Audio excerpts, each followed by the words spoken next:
abrir a sua Bíblia no primeiro livro dos Reis, capítulo 17.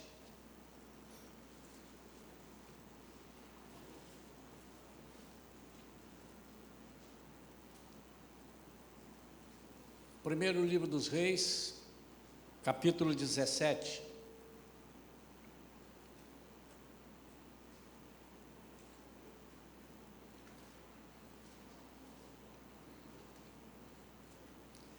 A partir do versículo 8, diz assim: então a palavra do Senhor lhe foi dirigida nestes termos: apronta-te e vai viver em Sarepta, cidade que pertence ao território de Sidom. Ordenei ali a uma viúva que te providencie teu sustento. Ele partiu em direção a Sarepta, e quando chegou à entrada da cidade, estava ali uma viúva apanhando lenha. Ele a chamou e lhe solicitou: traz-me, por favor, uma vasilha com um pouco de água, para que possa saciar minha sede. Quando ela estava se retirando para buscar água, ele a chamou uma vez mais e lhe pediu: por favor, traze-me também um pedaço de pão. No entanto, ela replicou: tão certo como vive Yahvé, Senhor teu Deus, juro por seu nome, que não tenho um bolo sequer, senão tão somente um punhado de farinha numa vasilha e um pouco de azeite na botija. Estou, portanto, apanhando uns 2 gravetos para levar para casa, a fim de poder preparar uma refeição para mim e para meu filho, para que comamos e depois morramos. Elias, porém, lhe assegurou: não temas, vai, faz como disseste, mas primeiro faz para mim um bolo pequeno e traz aqui. Depois o farás para ti e para teu filho. Porquanto, assim diz o Senhor, Deus de Israel: a farinha da vasilha não se esgotará, e o azeite da botija jamais faltará, até o dia em que Yahvé fizer chover sobre a terra. Imediatamente ela foi e fez tudo segundo a palavra que Elias lhe comunicara. Assim ela e sua família comeram fartamente durante muitos dias. A farinha da vasilha não se acabou, e jamais faltou azeite puro na botija, tudo em conformidade à palavra de Yahvé que ele transmitira por meio de Elias. Amém? Vamos falar com Deus. Pai, em nome de Jesus, Senhor, queremos ouvir somente a Tua voz agora. Fala conosco, Senhor. Fala ao nosso coração, fala à nossa alma. Que nós possamos, Senhor, entender e aplicar em nossa vida. A aplicação dessa palavra depende muito de fé, Senhor. Então eu peço, acrescente a nossa fé, em nome de Jesus. Amém. Eu queria, com essa palavra de hoje, trazer para a nossa meditação o funcionamento das provisões de Deus. Essa aqui é uma figura exata das providências de Deus para as nossas vidas. O nome Elias significa Yahvé é o meu Deus. E quando você lê esse texto, quando você acompanha essa história, e ela, isso aqui é é o meio de uma história, ainda tem um final depois disso que nós vamos comentar, tem o início disso tudo, que começa numa profecia que Elias dá para Acabe, dizendo: não vai chover, só vai chover quando eu disser que vai chover, que o Senhor me disser e eu disser. E ele precisa, depois de fugir, porque a mulher de Acabe o procura para matá-lo, e ele então passa a viver literalmente sob a dependência de Deus. A primeira coisa que me salta aqui aos olhos nessa mensagem é que em dados momentos Deus nos convoca para abençoar alguém, não tendo nós nada. Eu não sei se você já passou por uma situação assim, eu já. Depois que você passa, você senta e ri. Mas quando o Senhor fala contigo, você fala: será que eu ouvi isso? É alguma coisa que o Senhor está falando muito inoportuno.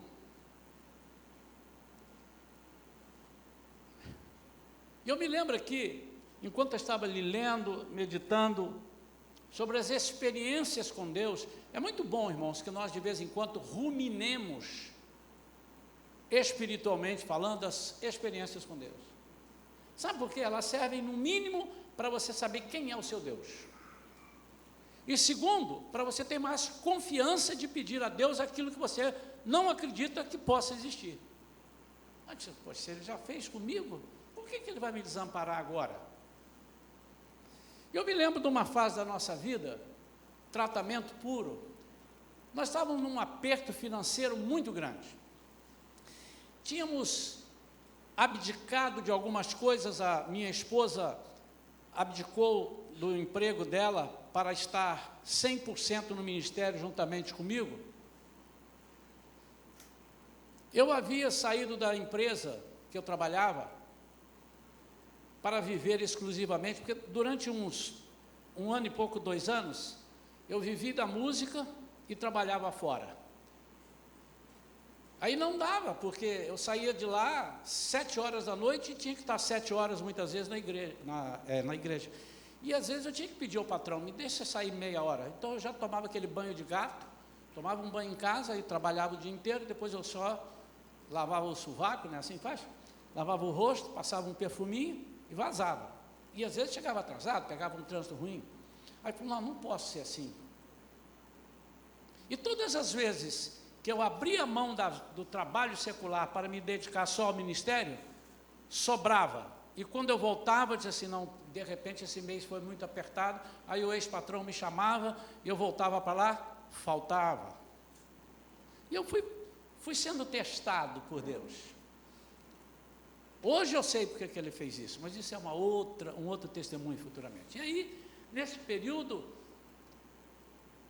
a minha esposa lembrou que nós tínhamos ali algumas joias, que quando nós morávamos em Vitória, a gente podia andar na rua. Hoje acho que também não pode mais não. Andar na rua com aquelas joias. Joias que a gente foi comprando, investimento, trabalhava em banco, ela, eu, uma pulseira, um anel, um relógio. E quando voltamos para Niterói, a gente ficou com medo. E ela lembrou, disse assim: vamos levar para avaliar essas joias e vender. Levou-se na Caixa Econômica, avaliaram quase nada, mas eram boas. Aí eu falei assim: eu conheço algumas pessoas que gostam de joias. E eu falava assim: olha, tem uma pulseira assim, tem um anel assim, tá? Ninguém se interessou. Aí eu falei: não, mas tem que aparecer, não é possível, porque eu não quero pedir nada a ninguém, eu quero vender. E um dia, e trabalhando para o Senhor, indo nas igrejas pregando, quando foi um dia, uma noite, meia hora antes de sairmos para a igreja, a Vera estava se aprontando, e Deus falou com ela assim: pegue aquela joia assim, assim. Ela pegou, disse: leve contigo. E quando chegamos na igreja, Deus mandou dar aquela joia de oferta, e ela foi e chamou o pastor e disse: ó, Deus está mandando dar essa joia. Mas quem estava precisando de dinheiro era eu, irmãos. E eu falei com ela, você tem certeza que Deus falou isso com você? E o pastor falou assim, meu pai, Deus te mandou aqui, minha irmã. Amanhã, essa semana, sei lá, nós temos uma prestação dos ventiladores, me lembro muito bem, ali em São Gonçalo. E nós estamos precisando de um recurso, uma igreja simples. E ele vendeu aquela joia, pagou. Na semana seguinte, Deus falou, agora pega o cordão do irmão Isaías aí. E nós fomos numa igreja, e Deus falou, dê, e eles usaram. Quando acabaram as joias, eu falei assim, agora ficou muito difícil. Pois a partir daí, o Senhor começou a prover na nossa vida. Se você me perguntar como, eu não sei te explicar. As coisas fluíam de uma forma tão grande. Porque o que o Senhor precisa entender, primeiro, é que você confia na voz que Ele te fala.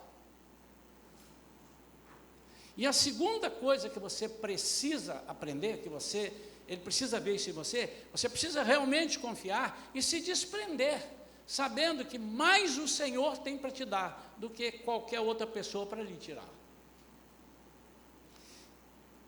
Este aqui é um caso muito parecido, é aquilo que Deus mostra nas nossas vidas, porque o que Deus quer mostrar é dependência total. Obviamente, irmãos, que eu não estou aqui a pregar dizendo assim, pegue tudo que você tem e doa, faça voto de franciscano. Não, não é isso. Eu quero falar nesta noite sobre prioridades. Eu quero falar sobre desprendimento. Eu quero falar nessa noite sobre adoração, sobre confiança naquele que nos recrutou.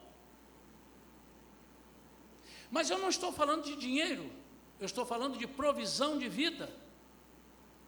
Eu quero falar, e tudo isso envolve dinheiro, envolve a sua família, envolve a sua saúde, envolve o seu emprego, envolve todas as coisas nas quais você está inserido, ou deverá estar inserido.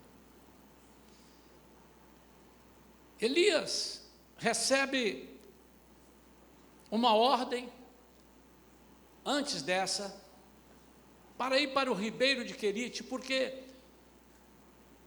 ele precisava de beber, não estava chovendo, e ele vai para lá, fica à beira do ribeiro, e ali ele é alimentado pelos corvos que levavam pão e carne, e ele bebia da água, mas o ribeiro seca. Guarde isso. Uma fonte secando. E depois que isso acontece, está aqui no versículo 7, entretanto, passado alguns dias, a torrente secou, porquanto as chuvas haviam cessado sobre a terra. Então ele estava ali, Deus cuidando dele. E Deus fala assim, agora você vai para Sarepta e vai viver lá em Sarepta. E ele sai e diz, aqui, uma viúva vai te sustentar. Aqui está o X da questão. Qualquer pessoa que chegasse ali e visse, primeiro ele já sai de lá, uma viúva vai me sustentar? Ele já sabia, não tem recursos. A história das viúvas era diferente, talvez, ou até uma viúva, ela é viúva de um milionário, o cara morreu, deixou 3 bilhões de dólares para ela. Não, as viúvas ali, normalmente, elas viviam na conta do chá, e muitas passavam necessidades, muitas precisavam de um milagre para sobreviver, e ele já sabia, essa é a história. Quando ele chega e vê a viúva pegando os gravetos, e fala para ela alguma coisa, ela dá a ficha, diz, não tenho nada, eu vou morrer daqui a pouco.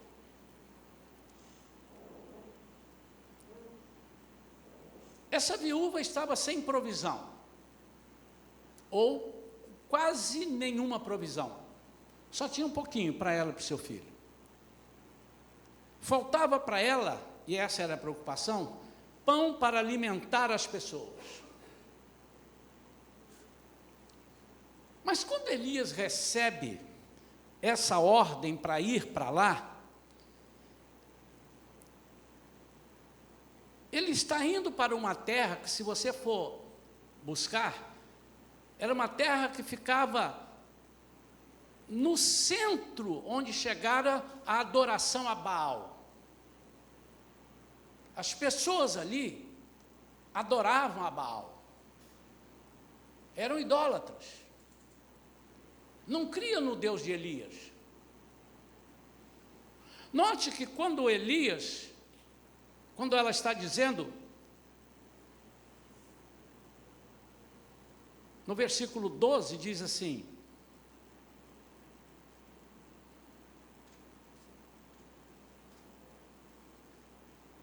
antes um pouquinho, quando ela estava se retirando para buscar a água, ele a chamou uma vez mais e lhe pediu: por favor, traze-me também um pedaço de pão. No entanto, ela replicou: tão certo, versículo 12, como vive o Senhor teu Deus.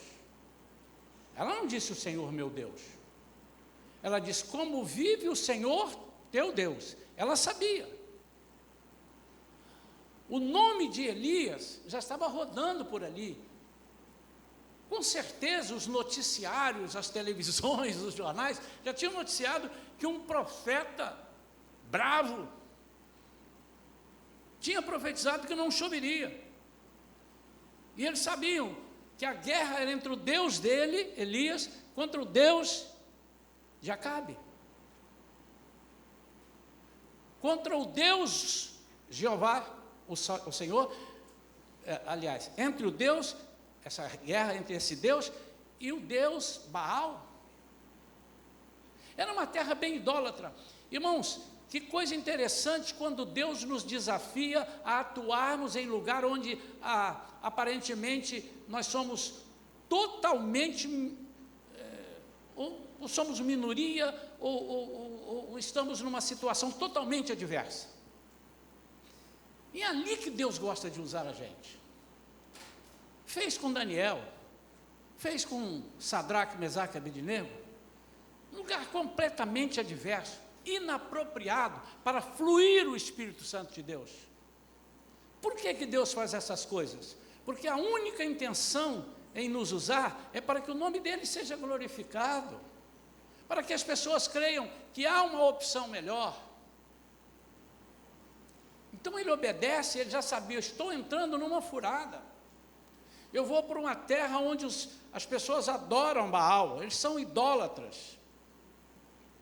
E a presença de Elias nessa história representa a presença de Deus. Então, quando você vê Elias falando com aquela viúva, é como se Deus estivesse falando com ela e Deus está falando com você, como se através dessa mensagem você pegasse isso e dissesse: Deus está falando comigo. E Elias então pede algo que parecia inoportuno, impossível: traga um pedaço de pão. E ela disse: eu não tenho nada, eu só tenho um pouquinho de farinha, tenho aqui um pouquinho de azeite na botija, eu vou fazer e vou morrer. Elias representa primícias. O nosso Deus é um Deus de primícias. E a coisa que ele falou que mexeu, mas ela imaginou: é o Deus dele que está falando, eu tenho que fazer aquilo que o Deus está falando. Você está certo, você vai lá, você vai fazer um bolo, mas faz primeiro para mim. Irmãos, eu estou falando nesta noite, agora sim, eu vou dar o título da mensagem: cuidando da fonte. Quando nós aprendemos a cuidar da fonte, nós temos muito menos trabalho de sair retificando e consertando tudo aquilo que saiu da fonte e que se perdeu ao longo dos dias, da vida, do caminho, através da nossa vida. A fonte é que precisa ser cuidada. E há várias fontes na nossa vida que nós precisamos prestar atenção nela. E uma das fontes que Deus chama muita atenção é o nosso coração. Ele diz que nós temos que tomar cuidado com o que falamos, porque a boca fala o que a fonte está cheia, o coração. E quando eu tenho um coração amargo, quando eu tenho um coração triste, quando eu tenho um coração desesperado, como pregamos hoje de manhã, nós somos mais coveiros do que parteiros. Nós temos um coração amargurado, a nossa boca fala amargura. Nós temos um coração sem esperança, a nossa palavra é palavra de morte, nunca de vida. E não adianta você entrar em qualquer seminário, não adianta você aprender a falar palavras bonitas, palavras de efeitos, se você não cuidar da fonte. E como se cuida da fonte? Quando nós deixamos Jesus entrar no nosso coração, fazer morada e transformar todas as coisas. O primeiro para mim, nós aqui de novo falando, buscai primeiro o reino de Deus. E muita gente confunde prioridade com exclusividade. Essa semana nós debatemos na rádio, e esse assunto foi trazido, e eu falei, eu vou esmiuçar mais esse assunto, eu vou pregar, e por isso estou trazendo essa noite aqui. Você tem duas coisas a fazer. Você precisa ir trabalhar e precisa vestir a roupa. A prioridade é vestir a roupa, mas não vai deixar de trabalhar. Quando nós falamos em prioridade, há uma confusão muito grande na cabeça das pessoas. Quando a gente fala prioritariamente, busque o reino de Deus, ele não está dizendo esqueça as demais coisas. Ele diz, busque as instruções. Lembra que pregamos aqui recentemente sobre isso? Sobre buscar o reino, buscar as regras do reino, buscar as bênçãos do reino, saber como o reino funciona. Porque se você souber fazer isso, a sua vida caminha segundo a direção de Deus. O que Elias estava dizendo para ela? Traga primeiro para mim.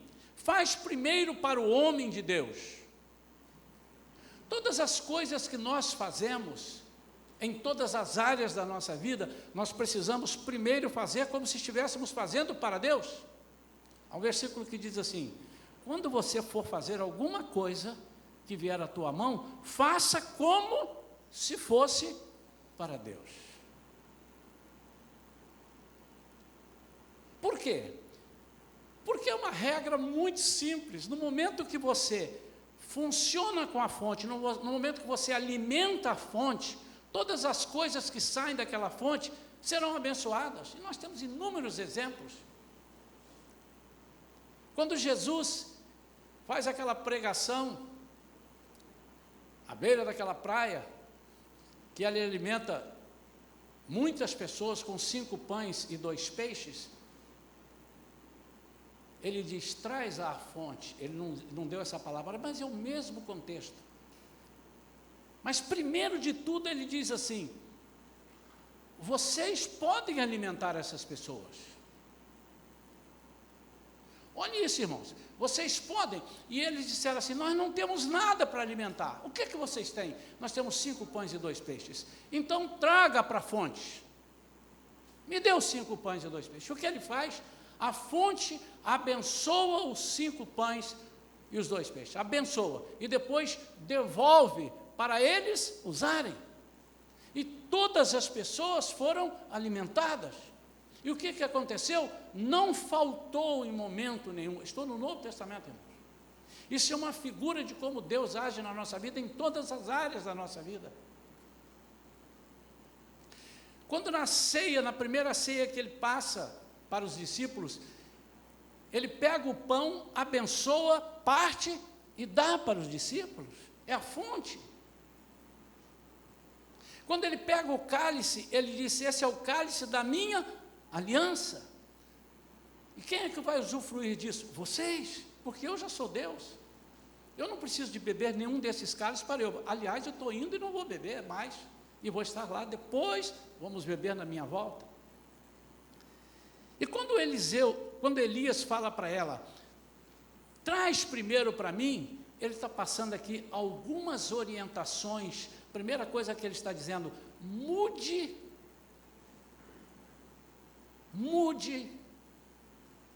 de Deus. Ele sabia que ela era idólatra, e um Deus que não funcionava, Deus Baal, completamente fora do contexto. Mude de confiança. Passe a se estribar naquilo que lhe traz segurança, não só nas coisas que você vê, ou coisas materiais. Nós vamos ver o final dessa história, é fantástico. Eu estou te fazendo uma proposta. Como é que está a sua vida? A minha vida está assim, um pouquinho de farinha, um pouquinho de azeite, e eu estou pior do que você não imagina. Pois então eu estou aqui para melhorar a sua vida, mas não da forma que você está imaginando. Tanto, irmãos, que eles comem por muitos dias, e não faltou a farinha e o azeite por muitos dias, mas ele vai acabar daqui a pouco. Por quê? Porque era necessário acabar naquele contexto. Porque a mensagem que Elias estava trazendo era uma mensagem de mudança de vida, é uma mensagem de adoração, é uma mensagem de dependência total à fonte certa. Ele ensina a tratar primeiro da fonte. Ao entregar primeiro a Elias, estava abençoando o que ela tinha nas mãos. Agora, que interessante, entrega a Deus aquilo que é natural. Sabe o que você vai receber? Você vai receber o sobrenatural. O que é o natural? As suas palavras são naturais. Senhor, eu estou dedicando o meu dia, primícias do dia. Eu não sei quantos têm esse hábito de fazer isso. Eu me habituei, irmãos, tem que ter treinamento. Se não treinar, a gente não consegue. Eu me habituei ainda deitado, antes de levantar, a primeira pessoa com quem eu converso é com Deus, primícia da minha conversa.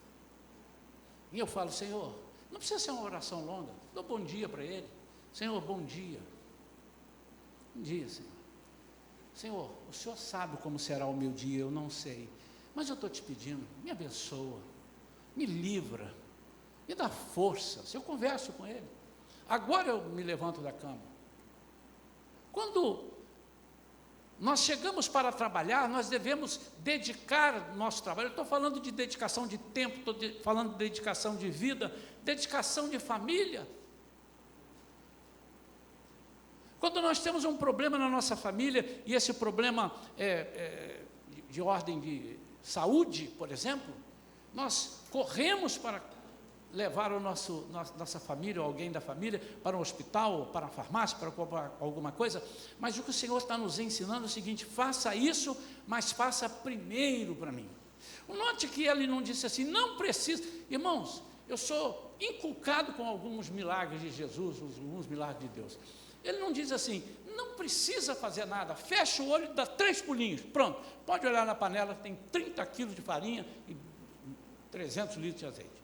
Não, a mesma coisa Jesus fez com Pedro. Não pescamos, batemos rede a noite toda, a madrugada toda, pescamos nada. Que Jesus é esse que não pode dar um sopro e encher de peixe ali? Ou então diz, qual é o seu problema? Você está preocupado com o quê? Estou preocupado porque eu ia vender esses peixes, tinha um monte de coisa para pagar. Vai lá na conta bancária e olha se o dinheiro não está lá. Eu já soprei aqui e já tem dinheiro. Por que Deus faz essas coisas? Porque Ele gosta da nossa parceria. Por que Ele pega os 5 pães, abençoa, tudo é o mesmo contexto, irmão, preste atenção nisso. Nós precisamos decorar isso, precisamos bater isso. Ele pega os 5 pães, os dois peixes, abençoa e devolve 5 pães e 2 peixes. Já preguei isso aqui várias vezes, já falei sobre isso. Ele não devolve 5.000 pães e 2.000 peixes, 5 pães e 2 peixes. Mas ele poderia muito bem dizendo assim, quem está com fome aí, levanta a mão, todo mundo, eu. Ele disse assim, sai fome. E foi embora. Ou então disse assim, fecha o olho, fecha. Abra a mão, olha na mão. Pronto, os pães estão ali. Mas por quê? Porque ele precisa, não é que ele necessita, ele carece, ele precisa de trabalhar com a nossa parceria, para que nós creiamos no Deus que nós servimos. Ele não precisa de mais nada para mostrar que Ele é Deus, mas nós precisamos. E na medida que os discípulos iam distribuindo, os pães iam aumentando, multiplicando. O que Ele está fazendo aqui com Elias e essa viúva, é primeiro dizendo, Senhor, estou tirando a tua preocupação.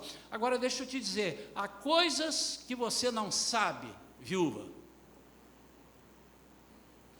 Há coisas piores por vir que você não sabe.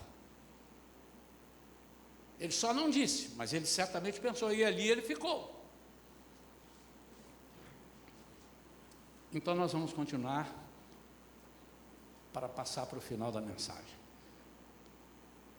Versículo 16, a farinha da vasilha não se acabou, e jamais faltou azeite puro na botija, tudo em conformidade à palavra. Esse jamais é durante o tempo que eles usaram. Ele disse assim, por muitos dias, não sei se 1000 dias, 2000 dias, 30 dias. Agora o versículo 17. A farinha, passados estes acontecimentos, o filho dessa mulher viúva, dona da casa, adoeceu gravemente e morreu.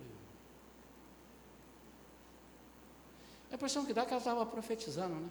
Eu vou comer e vou morrer, nós vamos morrer, eu e o filho. O filho morreu, adoeceu. Passados estes acontecimentos, que acontecimentos? Passados estes milagres, satisfeitas as necessidades materiais, tiradas as preocupações, o filho adoece e morre. Então ela reclamou a Elias, que foi que eu te fiz de mal ao homem de Deus? Vieste para condenar-me pelo meu pecado e matar o meu filho? O que ela está dizendo? Você sabe que eu sou idólatra, você sabe que eu sirvo a Baal, você veio aqui me enganar, você veio me condenar, era melhor você não ter vindo, você veio agora matar o meu filho. Irmãos, quando nós assumimos Jesus, quando nós aceitamos os milagres de Jesus na nossa vida, o inferno se move contra a gente, não todas as vezes, mas essa é a função dele. Ele morre de inveja, ele vem e ele começa a colocar palavras na nossa cabeça, e dizendo, não vai dar certo, vai furar, não vai acontecer, eu já vi esse filme antes. Ele pode ter visto. E ela ficou desesperada, e continuemos. Ao que Elias lhe rogou, dá-me seu filho. Ele está ensinando para ela agora.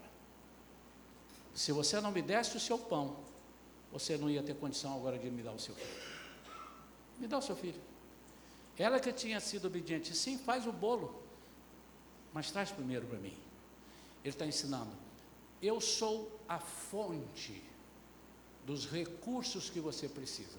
Nesse momento, quando ele está dizendo, eu sou a fonte, ele não está dizendo, eu sou Deus, mas o nome já diz, a tradução de Elias, no hebraico, quer dizer, o Senhor é Deus. Ele estava ali representando a figura de Deus, é como se Deus estivesse falando com aquela mulher. Dá-me teu filho. Tomando-o gentilmente dos braços dela, levou-o ao quarto de cima, onde estava hospedado, e colocou-o sobre seu leito. Em seguida clamou ao Senhor, dizendo, ó Yahvé, meu Deus, até esta generosa viúva que me hospedou, tu queres afligir, fazendo o seu filho morrer? Que até aí ele disse, eu não sei o que está acontecendo. Há um episódio do sucessor de Elias, muito parecido com isso, os irmãos precisam entender isso aqui. Há coisas, olha, isso é sério, irmãos, há coisas que Deus faz na sua vida e te usa tão grandemente, e há momentos que Ele te encobre coisas que Ele não quer te falar. O sucessor de Elias, quem era? Eliseu. Ele ora para uma mulher, a Sunamita, não é o nome dela, é a mulher de Sunem, descendente de Sunem, Sunamita. Ela tem um filho que ela não acreditava que teria. O filho morre. Ela pega esse filho e vai levar lá para Eliseu. E quando estava chegando Eliseu, Eliseu vê de longe e fala para o seu moço, e vem aquela mulher, a Sunamita, mas quem está com ela não é o filho dela, e também não é o pai. Era um ajudante, um empregado. Vai lá e pergunta se está tudo bem com ela. Ele correu, está tudo bem contigo, está tudo bem com seu filho, está tudo bem? Está tudo bem, ela disse. E quando ela chega aos pés dele, ela fala parecido com o que Elias está dizendo. Eu lhe pedi alguma coisa? Eu estava lá no meu canto, eu era estéril, eu não tinha filhos. O Senhor pede a Deus para ter um filho, eu tenho um filho e agora ele morre. E o moço, depois você lê isso lá, o moço vai e tenta tirar ela dos pés de Eliseu. E Eliseu disse assim: deixa quieto, porque aconteceu alguma coisa e o Senhor me encobriu. Irmãos, o mesmo Deus que disse Elias, fala para ela que ano que vem, Eliseu, fala para ela que ano que vem, a essa altura, ela vai estar com um filho nos braços. Você vai ter um filho. Agora, o filho morre e Deus não falou para ele que o filho morreu. Olha que sinistro isso, irmão. Ela vai lá, você não está sabendo? Não estou sabendo de nada, Deus não me disse nada. Isso é para que você aprenda, você que serve a Deus, você que trabalha para Deus, Deus não tem a obrigação de te falar tudo. E quando Ele não quiser te falar, Ele não vai falar, e Ele é Deus. E você? Você continua sendo servo. E se Ele te pedir de novo, faça de novo. Porque esse é o sucesso de todas as coisas na vida de um crente. Entrega o menino, e o versículo 22, 21, ele se deita sobre o menino 3 vezes e suplicou ao Senhor: ó Yahvé, meu Deus, faze voltar à vida este menino. E o Senhor ouviu o clamor de Elias, a vida retornou ao menino e ele viveu. Então Elias levou o menino para baixo, entregou à mãe e disse: olha, aqui está o teu filho vivo. Aqui está o teu filho, está resolvido. Dentro desse contexto, vamos tirar as entrelinhas. Você está vendo? Você estava muito preocupada com pão e azeite e bolo. Coisa que qualquer pessoa aqui poderia te dar. Alguém podia fazer uma vaquinha e te dar o bolo, podia. Mas Deus me mandou aqui para te mostrar que Ele, além de te dar o bolo, Ele te dá o milagre. Ninguém pode fazer isso que Deus fez. Só Ele pode te dar experiências sobrenaturais. E por quê? Porque eu entrego ao Senhor as coisas naturais. Eu entrego ao Senhor as coisas naturais. E quando eu entrego a minha palavra, entrego a minha vida, entrego a minha família, eu dedico as coisas que eu tenho controle, Ele me entrega aquelas coisas que eu não tenho controle. E pela palavra dEle, eu determino no nome dEle, eu aponto no nome dEle, eu declaro no nome dEle, e as coisas acontecem. Eliseu, em 2 Reis 2:21, cura uma fonte de águas amargas, águas ruins. Ele chega em Jericó e o povo diz: ó, essa cidade aqui é muito boa. Estou falando de Eliseu agora. Essa cidade aqui é muito boa, mas as águas dela, ó, não são boas. Eles tragam um prato de sal, tragam sal. E ele vai lá na fonte. Ele não saiu durante o ribeiro. Onde que começa aqui? Vamos jogando sal daqui, traga lá uns 300 quilos de sal, porque nós vamos jogar. Amados, muitas vezes nós não recebemos a vitória nas nossas vidas, porque nós não vamos na fonte. A fonte do problema, onde tudo começou. Quando Jesus fala através de João lá em Apocalipse, com a igreja de Éfeso, ele disse assim: examinem, pensem, raciocinem, onde foi que vocês caíram? Onde foi que vocês mudaram? E volte ao primeiro amor. Isso chama-se fonte. Muitas vezes nós não estamos recebendo a solução para os nossos clamores, porque nós não estamos cuidando da fonte. Nós estamos orando e pedindo: Deus perdoa o nosso pecado, Ele perdoa. E nós não alimentamos a fonte, não alimentamos a alma, nos valendo de leituras bíblicas, de oração, de falando palavra de vida. Fatalmente nós vamos errar de novo, porque a fonte, aquilo que traz, aquilo que o meu coração está cheio, está alimentado, está repleto de coisas nocivas, de coisas que eu vou chamar de pecados de estimação. Daqueles pecados que nós gostamos, não, acho que não vai fazer mal, eu vou segurar aqui, na hora H, aos 45 do segundo tempo, quando o Senhor estiver voltando, porque diz que a gente vai começar a saber que Ele está voltando, eu peço ao Senhor, e Ele vai dar um jeito. Eu estava ali agora, ia preparar o check-in para a minha viagem, e aí conversando com a minha família que vai viajar, não, deixa para fazer lá. Aí eu fui futucando, isso já era 5h30 da tarde. Eu fui futucando ali, deixa eu só dar um double check, como um amigo meu fala, e eu vi que tinha uma declaração para entrar nos Estados Unidos. E essa declaração eu tinha que preencher. E eu preenchi e errei. E quis consertar, não consegui. Aí eu liguei para a companhia aérea. E ela disse assim, não, você tem que fazer de novo. Eu falei, mas como é que eu deleto? Não, você não deleta. Você faz uma outra, e ela vai subir, faz outra. Se eu não posso fazer no aeroporto, você não pode chegar lá sem essa declaração. Essa vocês têm que chegar com ela, você não pode chegar sem ela. Mas eu posso preencher lá na hora? Não pode preencher lá na hora. Você já vai para o computador, tem que estar lá.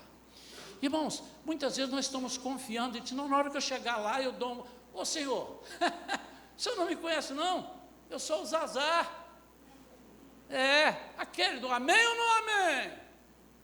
Sou eu. O senhor se lembra quantas pessoas eu orei, as pessoas vieram aqui à frente e aceitaram Jesus? Sou eu, Senhor, o Agripino, aquele que dava um dinheirão para a igreja.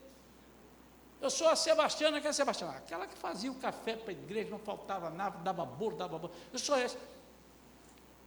E você? Eu sou o Joaquim. Quem é o Joaquim? Joaquim é aquele que eu expulsava o demônio em teu nome. Aquele que eu orava e dizia assim, afastai-vos de mim, maldito. Eu não estou nessa não, eu estou dizendo que não vos conheço, nunca vos conheci. Interessante, irmãos, esse nunca vos conheci, como é que Deus nunca vos conheci, se a Bíblia diz que Ele me conhece antes de eu ser formado no ventre da minha mãe? Vamos decifrar esse negócio aí, porque a Bíblia não mente, a Bíblia confirma ela lá. Esse conhecer significa intimidade. E Abraão conheceu Sara, teve relação com ela, teve intimidade. Você não vai ter relação com Deus, mas é como se fosse um casamento. Por isso que Cristo casa com a igreja, e a igreja casa com Cristo. Está entendendo? E se houver essa intimidade de Cristo com a igreja, se houver essa relação, Ele nunca vai poder dizer, eu nunca te conheci, eu nunca tive intimidade com Ele. Ele sabe quem é você, Ele sabe todos nós, porque não cai uma folha de uma árvore sem que Ele não saiba, não é sem que Ele não mande não, tá, irmãos? O versículo está errado, é sem que Ele não saiba. Ele sabe de todas as coisas, Ele é onisciente. Mas é muito importante que nós alimentemos então as fontes, primeiro cortemos e saremos as fontes da nossa vida que nos podem levar para o beleléu. Nesta noite, irmãos, o que o Senhor está nos ensinando é a termos a prioridade nas coisas de Deus. Eu já expliquei que prioridade não é excluir uma coisa e ter a outra. Prioridade entre Deus e a sua família é Deus, irmãos.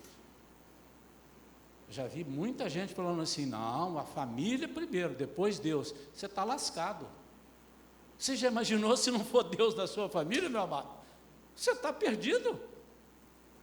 Prioridade não é você esquecer a família, prioridade é dizer, Senhor, esta família que o Senhor me deu, lembra que pregamos hoje?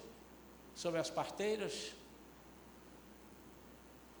Por que ela foi abençoada? Porque ela viu e não matava as parteiras Sifrá e Puá, não matava os filhos das hebreias lá no Egito. Por quê? Porque ela entendeu o plano de Deus que era para povoar, para aumentar aquele povo. Ela foi parceira do povo, ela teve unidade com o povo. E por isso Deus as abençoou grandemente. Então, quando você entende isso, diz assim, a minha família precisa de proteção. Não estou dizendo assim, eu vou fazer um almoço com a minha família, eu vou à igreja. Isso aí é muito simples, irmão. Isso aí é muito raso. Eu me recuso a falar sobre isso. Não estou dizendo disso. Eu estou dizendo você abandonar a proteção de Deus e se agarrar à família como se você pudesse resolver o problema da sua família. Eu estou dizendo, é você abandonar a fonte de Deus e se agarrar e meter a cara no trabalho ou nos estudos, sem que Deus ponha a mão naquilo que você está fazendo. Você não está cuidando da fonte. Essa é a fonte que te alimenta, mas muitas fontes estão estragadas na nossa vida, e nós precisamos de colocar o sal nela. E aí é que Deus te desafia agora. Primeiro, você precisa saber onde está a fonte danificada. Volta lá atrás, não é fazer reversão não, mas fonte danificada. Lembrei, é porque eu comecei a frequentar um ambiente de amizade aqui, e dali eu passei a agir dessa forma e daquela forma. Eu vou cortar, eu vou sarar essa fonte. Se você não tiver condição de voltar lá e fazer com que todo mundo seja convertido, você precisa sair de lá. Essa é a sua fonte, a fonte que você precisa curar. E a fonte que você precisa consagrar é a fonte que pode te dar todos os benefícios materiais e principalmente espirituais. Eu quero orar pela sua vida. Eu quero orar, irmãos, porque nós estamos vivendo um tempo sem fé. O mundo está vivendo sem fé. Pastor, eu não estou não. É uma forma da gente dizer, irmãos. Amém, que eu sei que você não está. E eu fico feliz que você não esteja vivendo sem fé. Mas o mundo está passando por isso. Onde nós acreditamos naquilo que estamos vendo, naquilo que nos beneficia. E o Senhor quer que nós creiamos mais nas coisas espirituais.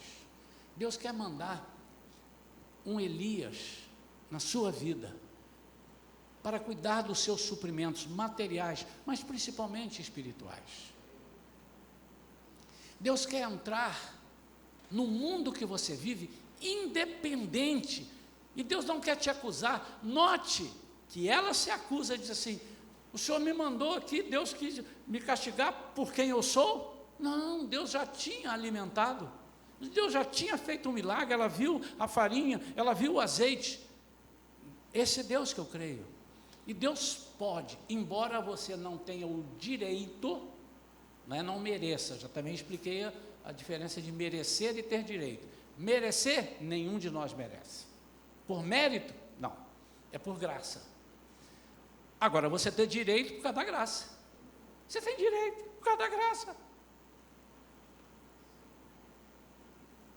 Então Deus tem poder para curar o macumbeiro, Deus tem poder para curar o ateu, Deus tem poder, e Ele tem coração para fazer isso, e Ele aplica isso da forma que bem lhe aprouver. Mas o que Ele precisa é que você entenda: não só do pão viverá o homem, mas de toda a palavra que procede da boca de Deus. E qual foi a palavra que procedeu da boca de Deus? Senhor, levanta esse menino. Isso ninguém podia fazer. Eu estou aqui nesta noite, pronto para profetizar na sua vida riquezas vindas da fonte sobrenatural de Deus. Nós vamos começar amanhã o nosso jejum semanal, que vai terminar domingo que vem. Ao final, a pastora Vera vai dar a orientação final aqui, que já passou de manhã, vai falar de novo. Irmãos, o meu desejo é que você se agarre com Deus. Não faça um jejum de comida, faça um jejum de comida e de coisas materiais. Abstenha-se naquele momento. E como é que você faz? Enquanto você não está com as coisas materiais, agarra-se nas coisas espirituais. Ore, fale com Deus. Você vai sentir uma sintonia tão fina com Deus. É isso que eu quero te oferecer nesta noite, uma sintonia fina.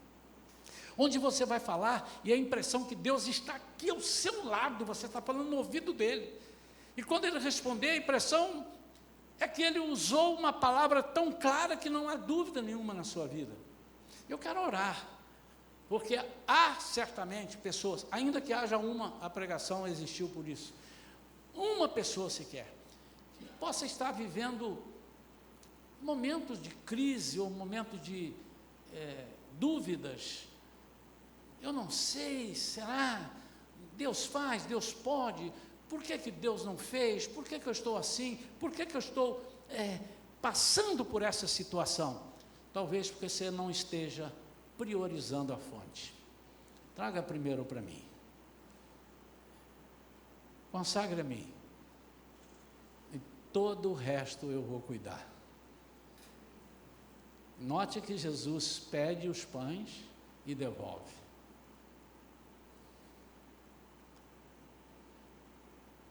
Elias pede o pão, pede o azeite e a farinha e devolve. Interessante que ele recebe essa palavra para a mulher alimentá-lo. Agora é para você que vai ministrar.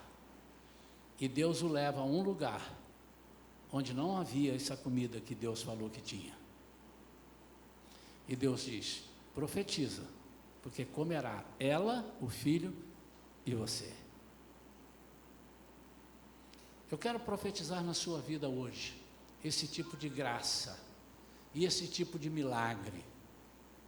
Você entende agora aquele versículo que Deus traz à existência aquilo que não existe? Deus vai suprir você em todas as áreas de sua vida. Suprir em todas as áreas, suprir na sua fé. Você anda com a fé abalada, Deus vai te suprir. Vem aqui se você desejar. Se não desejar, você também não irá deixar de perder, deixar de ganhar a bênção. Mas vem aqui, nós vamos ficar de pé. Se há alguém, ainda que seja uma pessoa, vou orar por um. E se não vier nenhum, eu vou orar também. Mas, lembre que eu preguei semana passada sobre o altar. Muitas vezes o inimigo nos prende para que nós não venhamos consagrar a nossa vida no altar. Eu quero orar por aquelas pessoas que possam estar passando alguma privação e já estão um pouco sem fé, talvez, ou não diria sem fé, estão com dúvidas. Não é possível, tem alguma coisa errada, eu não sei onde está. Deus vai te dizer, Deus vai falar com você, mas Ele diz: traz para mim primeiro, fala comigo primeiro, ore a mim primeiro, dedica um tempo de oração. É isso que nós vamos fazer essa semana no jejum. Se houver alguém que queira essa oração, pode vir aqui, eu vou orar.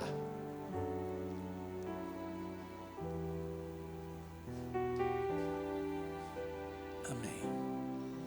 Podem vir, irmãos. Podem vir.